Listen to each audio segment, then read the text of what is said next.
ಪವಿತ್ರಂ ಚರಿತ್ರಂ ವಿಚಿತ್ರಂ ತ್ವದೀಯಂ ನರಾಯೇ ಸ್ಮರಂತ್ಯನ್ವಹಂ ರಾಮಚಂದ್ರ ಭವಂತಂ ಭವಾಂತಂ ಭರಂತಂ ಭಜಂತೋ ಲಭಂತೆ ಕೃತಾಂತಂ ನ ಪಶ್ಯಂತ್ಯತೋಂತೆ ವಿಚಾರ್ಯ ಸರ್ವವೇದಾಂತೈ ಸಂಚಾರ್ಯ ಹೃದಯಾಂಬುಜೆ ಪ್ರಚಾರ್ಯ ಸರ್ವಲೋಕೇಷು ಆಚಾರ್ಯಂ ಶಂಕರಂ ಭಜೆ.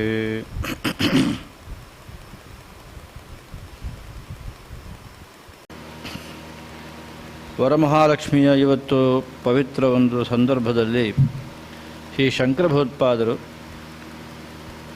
ಜಗನ್ಮಾತೆ ಕುರಿತಾಗಿ ಸ್ತುತಿ ಮಾಡಿದರು. ದೇವಿ ಭುಜಂಗ ಸ್ತೋತ್ರ ಅನ್ನುವ ಹೆಸರಿನಲ್ಲಿ.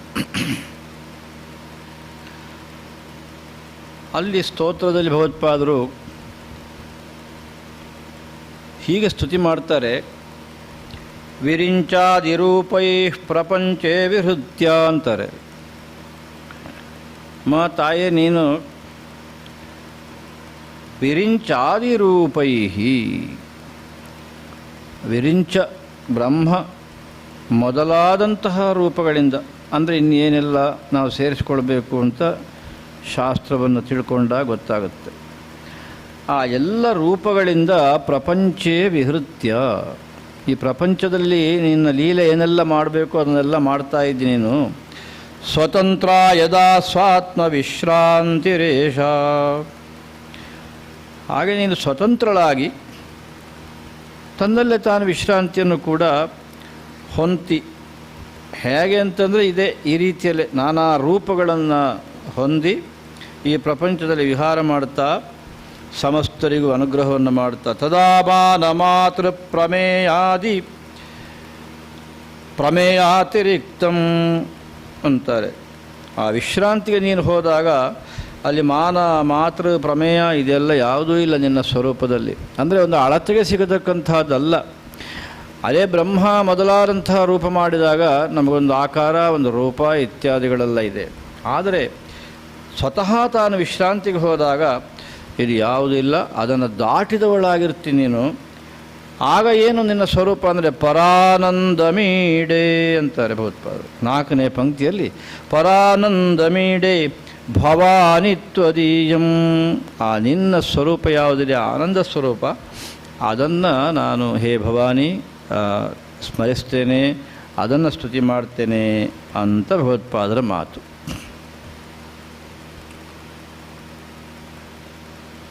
ಇದು ಸ್ವತಃ ಭಗವತ್ಪಾದರು ದೇವಿ ಭುಜಂಗದಲ್ಲಿ ಹೇಳಿದಂಥ ಮಾತು. ಭಗವತ್ಪಾದರ ಬಗ್ಗೆ ತೋಟಕರೇನು ಹೇಳಿದರು? ಜಗತಿ ಮವಿತುಂ ಕೃತಯ ಕಲಿತಾ ಕೃತಯೋ ಅಂದರು. ಈ ಜಗತ್ತನ್ನು ರಕ್ಷಿಸುವುದಕ್ಕಾಗಿ, ಅಂದರೆ ಧರ್ಮದ ಮುಖಾಂತರ ಅನ್ನೋದು ಅದು ಎಲ್ಲರಿಗೂ ಗೊತ್ತಿರತಕ್ಕಂಥ ವಿಷಯ ಅಂತ ನಾನು ಭಾವಿಸ್ತೇನೆ. ಅದಕ್ಕಾಗಿ ಅನೇಕ ಆಕೃತಿಗಳನ್ನು ಶರೀರವನ್ನು ಧರಿಸಿದವರು ನೀವು. ವಿಚರಂತಿ ಮಹಾಮಹಸಚ್ಛಲತಃ, ಅದಕ್ಕಾಗಿ ಈ ಪ್ರಪಂಚದಲ್ಲಿ ವಿಹಾರ ಮಾಡ್ತಾ ಇರ್ತೀರಿ. ಹೇಗೆ ಅಂದರೆ ಎಲ್ಲ ಸಂದರ್ಭದಲ್ಲಿ ಪ್ರಕಟವಾಗಿಯೇ ನೀವು ತೋರಿಕೊಳ್ಳೋದಿಲ್ಲ, ರಹಸ್ಯವಾಗಿಯೂ ಕೂಡ ನಿಮ್ಮ ಚಲನೆ ಇರುತ್ತೆ. ಅಂಥ ರೂಪವನ್ನು ಹೊಂದತಕ್ಕಂಥವ್ರು ನೀವು, ಆ ಸಾಮರ್ಥ್ಯ ಇರತಕ್ಕಂಥವ್ರು. ಜ್ಞಾನದ ವಿಷಯದಲ್ಲಂತೂ ಕೇಳೋದೇ ಬೇಡ. ಅದಕ್ಕೇನಾದರೂ ಒಂದು ಇದ್ದರೆ ಹೋಲಿಕೆ ಕೊಡೋದಕ್ಕೆ ಸೂರ್ಯ ಒಂದೇ. ಹಿಂದಿನ ಎಲ್ಲ ಜ್ಞಾನಿಗಳು, ಪಂಡಿತರು, ವಿದ್ವಾಂಸರು ಎಲ್ಲ ತಡಕಾಡಿ ಕೊನೆಗೆ ಕೂಡ ಭಗವತ್ಪಾದರ ಆ ಜ್ಞಾನಕ್ಕೆ ಏನಾದ್ರು ಹೋಲಿಸೋರಿದ್ದರೆ ಅದು ಸೂರ್ಯ ಮಾತ್ರ ಅಂತ ತೀರ್ಮಾನ ಮಾಡಿಬಿಟ್ಟಿದ್ದಾರೆ. ಅಂಥ ಒಂದು ಪ್ರಖರವಾದಂಥ ಜ್ಞಾನ. ಆದರೆ ನಿಮ್ಮ ಶರೀರ ಹೇಗಿದೆ ಅಂತಂದರೆ ತೋಟಕರ ಮಾತು, ಸಾಕ್ಷಾತ್ ದರ್ಶನ ಮಾಡಿದವರು ಭಗವತ್ಪಾದರನ್ನು. ಅಹಿಮಾಂಶುರಿವಾತ್ರ ವಿಭಾತಿ ಗುರು,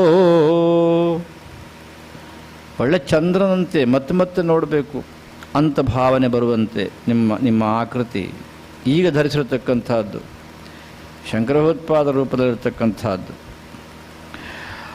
ಅಂಥ ಹೇ ದೇಶಿಕವರಿಯರೇ, ನಿಮಗೆ ನಾನು ಶರಣಾಗಿದ್ದೇನೆ, ಅನುಗ್ರಹವನ್ನು ಮಾಡಿ ಅಂತ ಕೇಳ್ತಾರೆ. ಭವ ಶಂಕರ ದೇಶಿಕ ಮೇ ಶರಣಂ ಅಂತಾರೆ. ಸ್ವತಃ ಭಗವತ್ಪಾದರು ದೇವಿಯನ್ನು ಕುರಿತು ಮಾಡುವಾಗ ಏನು ಹೇಳಿದರು? ಅದೇ ಭಗವತ್ಪಾದರ ಒಂದು ಆ ಅವತಾರದ ಕಾಲದ ಸಾಕ್ಷಾತ್ಕಾರವನ್ನು ಮಾಡಿದಂತಹ ತೋಟಕರು ಅವರ ಬಗ್ಗೆ ಏನು ಹೇಳಿದರು?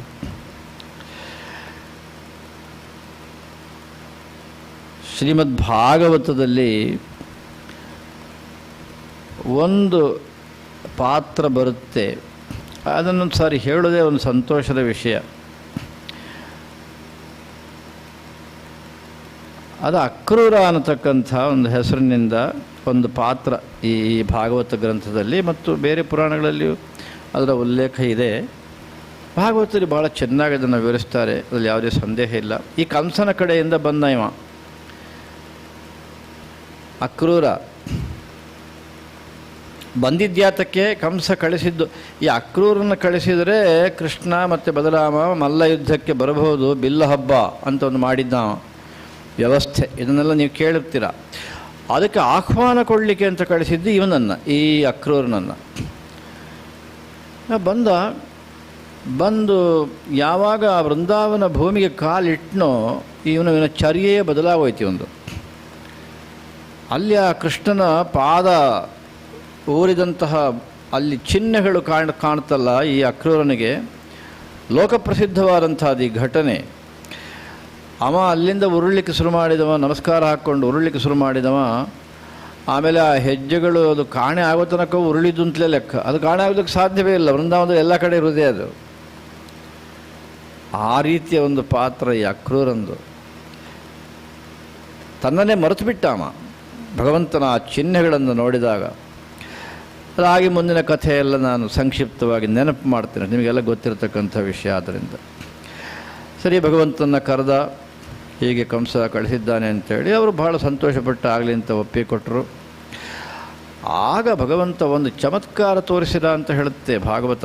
ಏನು ಹೇಳುತ್ತೆ ಅಂತಂದರೆ, ಅವರು ಒಪ್ಪಿದ ಕೂಡಲೇ ನಾನು ಬಹಳ ಆರಾಮವಾಗಿ ಕರ್ಕೊಂಡು ಹೋಗ್ಬೋದು, ಅನಾಯಾಸವಾಗಿ ಕರ್ಕೊಂಡು ಹೋಗ್ಬೋದು ಅಂತ ಯೋಚನೆ ಮಾಡಿದ.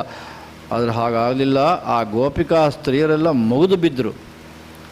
ಅತ್ಯಂತ ಭಕ್ತಿ ಭಾವದಿಂದ ಕೃಷ್ಣನಿಗೆ ಸಮರ್ಪಣೆ ಮಾಡಿದಂತಹ ಎಲ್ಲ ಗೋಪಿಕೆಯರು ಕೂಡ ಇವನನ್ನು ಕದಲುವುದಕ್ಕೆ ಬಿಡಲಿಲ್ಲ ಈ ಅಕ್ರೂರನನ್ನು. ಅಂತೂ ಕೊನೆಗೆ ಕೃಷ್ಣನ ಅನುಗ್ರಹ ಆದ ಮೇಲೆ ಇಬ್ಬರನ್ನು ರಥದಲ್ಲಿ ಕೂತ್ಕೊಳ್ಳಿಸ್ಕೊಂಡು ಬರ್ತಾನೆ ಈ ಅಕ್ರೂರ. ಸರಿ, ಬರುವಾಗ ದಾರಿಯಲ್ಲಿ ಯಮುನಾ ನದಿ ಸಿಗುತ್ತೆ. ಯಮುನಾ ನದಿ ಸಿಕ್ಕಿದ ತಕ್ಷಣ ಹೇಳಿದ, ಇಬ್ಬರು ಇನ್ನೂ ಚೋಟುದ್ದದ ಬಾಲಕರಲ್ವೇ, ಕೃಷ್ಣನು ಹೌದು ಬಲರಾಮನು ಹೌದು. ಅವರಿಗೆ ಹೇಳಿದ, ನೀವೆಲ್ಲ ಇದು ಮಾಡಬೇಡಿ, ನೀವಿಲ್ಲೇ ರಥದಲ್ಲೇ ಕೂತಿರಿ, ನಾನು ಸ್ವಲ್ಪ ಯಮುನೆಯಲ್ಲಿ ಸ್ನಾನ ಮಾಡಿ ಬರ್ತೇನೆ ಅಂತ ಹೋದ. ಮಾಡಿದ ಸ್ನಾನ, ಮುಳುಗಿ ಹಾಕಿದರೆ ಇವನಿಗೆ ನೀರಿನ ಒಳಗೆ ಕೃಷ್ಣ ಬಲರಾಮರು ಕಂಡುಬಿಟ್ರು. ಅವನಿಗೆ ಆಶ್ಚರ್ಯ ಆಯಿತಾರೆ, ನಾನು ಇಬ್ಬರನ್ನು ಅಲ್ಲಿ ಬಿಟ್ಟು ಬಂದಿದ್ದೇನೆ, ನೀರಿನ ಒಳಗೆ ಬಂದುಬಿಟ್ಟಿದ್ದಾರೆ ಅಂದರೆ ಮತ್ತೆ ನನಗೆ ಗೊತ್ತಾಗದೆ ಬಂದು ನೀರಿನ ಮುಳುಗುತ್ತಾ ಇದ್ದಾರೆ, ಏನು ಸಮಾಚಾರ ಇದು ಅಂತ ಆಶ್ಚರ್ಯ ಆಯಿತು. ಮೆಲ್ಲ ಎದ್ದ ಮೇಲಕ್ಕೆ ಇದನ್ನು ನೋಡಿದ, ರಥ ನೋಡಿದ್ರೆ ಅಲ್ಲಿದ್ದಾರೆ. ಮತ್ತೆ ಮುಳುಗಿದ, ಮತ್ತೆ ನೀರಿನೊಳಗಿದ್ದಾರೆ.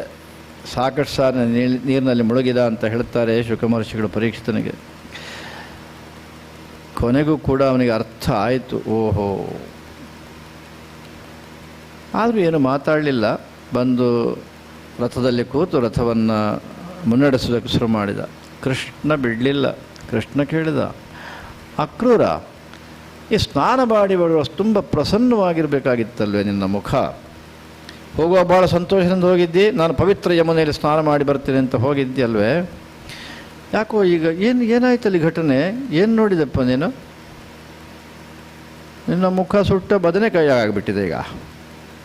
ಅಲ್ಲ, ಇದು ಪರೀಕ್ಷಿತರು ಹೇಳಿಲ್ಲ, ಇದು ನಾನು ಹೇಳಿದ ಶಬ್ದ. ದುಃಖಗೊಂಡಿದ್ದಾನೆ ಅಥವಾ ಆಯಾಸಗೊಂಡಿದ್ದಾನೇನೋ ಅನ್ನೋ ಹಾಗಿದೆ ಅವನ ಮುಖ ಕೃಷ್ಣ ನೋಡಿದಾಗ. ಅದಕ್ಕೆ ಕೃಷ್ಣ ಕೇಳಿದ್ದು. ಆಗ ಅಕ್ರೂರ ಹೇಳಿದ, ಭಗವಂತ ಏನು ಹೇಳಲಿ ನಾನು ಅನ್ನವ. ಅಲ್ಲ, ಏನಾಯ್ತಲ್ಲಿ ಅಂತ ಮತ್ತೆ ಕೃಷ್ಣ ಕೇಳಿದ. ಆಗ ಹೇಳ್ತಾನವ, ಯಾನಿ ಯಾನಿ ಇಹ ರೂಪಾಣಿ ಕ್ರೀಡನಾರ್ಥಂ ಬಿಭರ್ಷಿ. ನಿನ್ನ ಈ ಲೀಲೆಗೋಸ್ಕರ ಯಾವ ಯಾವ ರೂಪಗಳನ್ನೆಲ್ಲ ಧರಿಸಿದೆಯೋ, ತೈಹಿ ಆಮೃಷ್ಟರುಜೋ ಲೋಕಾ ಮುದ ಗಾಯಂತಿ ತೇಷಃ. ಲೋಕಾಹ ಮುದ, ಅತ್ಯಂತ ಸಂತೋಷದಿಂದ ನಿನ್ನ ಈ ಲೀಲೆಗಳನ್ನೆಲ್ಲ ಇಟ್ಟುಕೊಂಡು ಆನಂದವಾಗಿ ಗಾನವನ್ನು ಮಾಡ್ತಾ ಇರ್ತಾರೆ, ಸ್ಮರಣೆಯನ್ನು ಮಾಡ್ತಾ ಇರ್ತಾರೆ. ಅದರಿಂದ ಏನಾಗುತ್ತೆ ಅಂತಂದರೆ ಆಮೃಷ್ಟ ರುಜ, ಅವರ ಪಾಪಗಳೆಲ್ಲ ತೊಳೆದು ಹೋಗುತ್ತೆ. ಅಂಥ ನಿನ್ನ ರೂಪಗಳು ನಾನು ನೋಡಿದ್ದು ನೀರಿನಲ್ಲಿ, ಅದನ್ನೇ, ಇನ್ನೇನು ಬೇರೆ ಆಶ್ಚರ್ಯವಾದ ನೋಡಲಿಲ್ಲ. ಅದೇ ನನಗೆ ಆಶ್ಚರ್ಯ ಉಂಟು ಮಾಡುತ್ತು. ಅದಕ್ಕಾಗಿ ಮುಖ ಹಾಗೆ ಅಂತ ಒಪ್ಪಿಕೊಂಡ ಅಕ್ರೂರ. ಅವಾಗಿ ಬಾಯಿ ಬಿಟ್ಟಿಲ್ಲ. ಕೃಷ್ಣ ಕೆದಕಿದಾಗ ವಾಸ್ತವವನ್ನು ಹೇಳಲೇಬೇಕಾಯಿತು ಅಕ್ರೂರ. ಅದನ್ನು ಶುಕ ಮಹರ್ಷಿಗಳು ಹೇಳ್ತಾರೆ. ಅಂತಂದರೆ ಶ್ರೀ ಶಂಕರ ಭಗವತ್ಪಾದರು ಸ್ವತಃ ದೇವಿಯನ್ನು ಸ್ತುತಿ ಮಾಡಿದಾಗ ಹೇಳಿದಂಥ ಮಾತಾಗಲಿ, ಅಥವಾ ತಮ್ಮ ಅವತಾರ ಕಾಲದಲ್ಲಿ ನಾನೇ ಈಗಾಗಲೇ ಉಲ್ಲೇಖ ಮಾಡಿದಂಥ 2-3 ಘಟನೆಗಳು, ಅದಲ್ಲದೆ ಇನ್ನು ಬೇಕಾದಷ್ಟು ಘಟನೆಗಳು ಶಂಕರ ಭಗವತ್ಪಾದರ ಜೀವನದಲ್ಲಿ ಆಗಿದೆ ಅನ್ನೋದ್ರಲ್ಲಿ ಯಾವುದೇ ಸಂದೇಹವಿಲ್ಲ. ಅದೆಲ್ಲ ಏನನ್ನು ಸೂಚಿಸುತ್ತೆ? ಜಗತಿ ಮವಿತುಂ ಕಲಿತಾ ಕೃತಯೋ ಅಂತ ತೋಟಕರು ಕೊಂಡಾಡಿದ ಹಾಗೆ ಆಕೃತಿಗಳು, ಶರೀರಗಳು ಬೇಕಾದಷ್ಟು ಭಗವತ್ಪಾದರು ಧರಿಸಿದರು. ಅದೆಲ್ಲವೂ ಕೂಡ ಜಗತಿ ಮವಿತುಂ, ಈ ಜಗತ್ತಿನ ರಕ್ಷಣೆಗಾಗಿ. ಅಂತಹ ದೇಶಿಕವರ್ಯರೇ ನಿಮಗೆ ಶರಣಾಗ್ತೇನೆ ಅಂತ ತೋಟಕರು ಹೇಳಿದ್ದೇ ನಮಗೂ ದಾರಿ. ಹರ ನಮಃ ಪಾರ್ವತೀ ಪತಯೇ ಹರ ಹರ ಮಹಾದೇವ. ಸೀತಾಕಾಂತ ಸ್ಮರಣಂ ಜಯ ಜಯ ರಾಮ.